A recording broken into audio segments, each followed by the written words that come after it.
So I went back home and I sat down and told my grandmother what happened. And she looked at me and, she told me, she said, the police officer was right what he told you, that you have a purpose. And she said, she told me that this is God's mercy to you.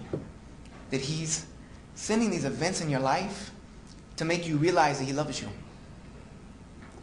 He says, because if He didn't love you, He'll let you die. But He wants you to know Him. And He's allowing your life to be extended as a mercy till you know Him. So she said, go look for Him. So I went and renewed my search for God, needless to say. And I became an agnostic. Because I didn't believe formal religion, any formal religion had the truth. So I became an agnostic and decided I was going to worship God in His oneness. And I used to pray every day, many times a day, bowing and prostrating on the floor, because this is how the Bible taught. This is how the Bible taught the prophets prayed. Abraham fell on his face and prayed. David fell on his face and prayed. And, Jesus fell on his face and prayed. So I prayed this way. And then one day I was having a debate about religion with a friend of mine. And a mutual friend of ours, whom we knew through his business, happened to show up at that time and, told me that he was Muslim. At that point, he just decided to reveal that he was Muslim and asked me to come to Juma.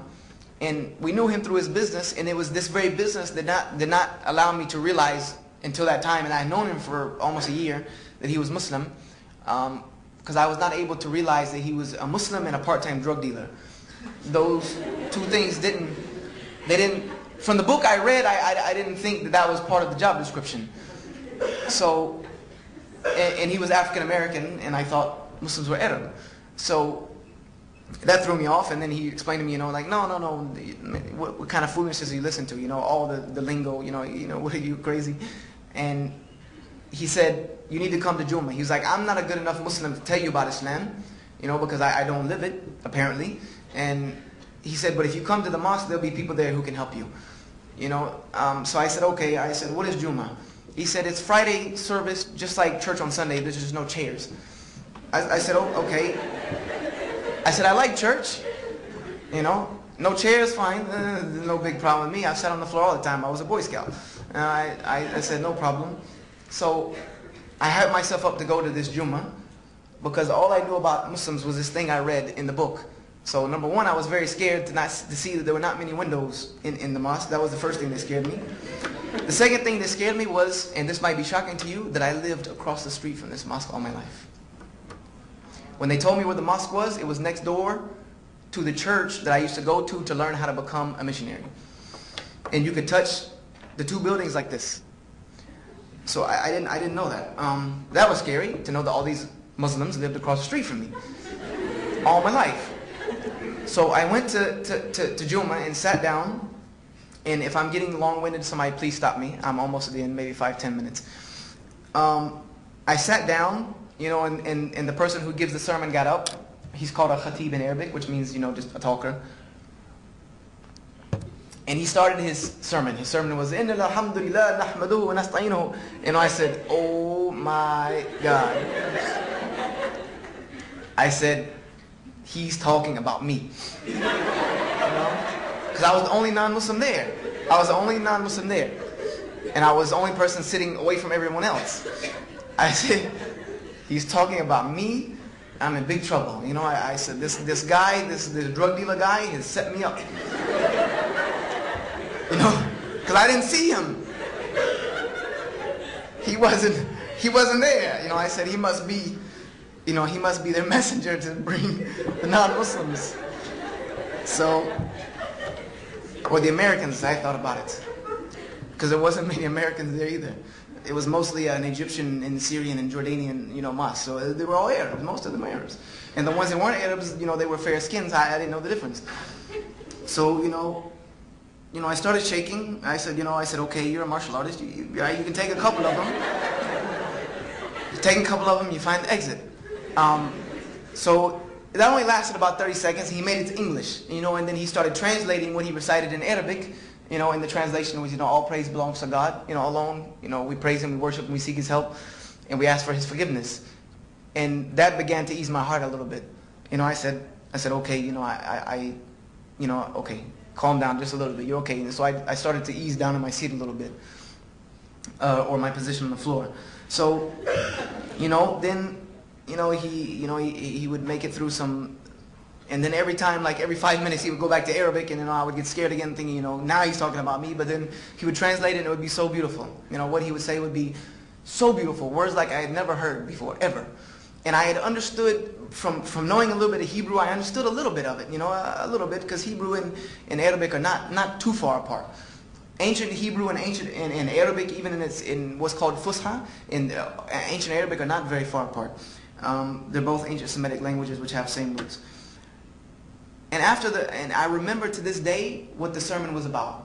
Because as an agnostic, and what I had believed through reading the Bible, that was salvation comes from God alone.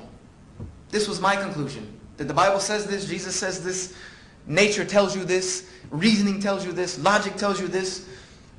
That God created me, therefore He's the only one who can forgive me.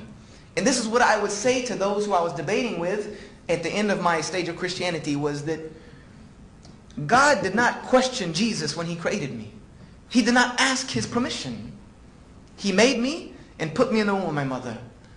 Therefore, why do I need to ask anyone to worship Him? Why do I need to ask anyone or in anybody's name to forgive me? It didn't make sense to me. It didn't.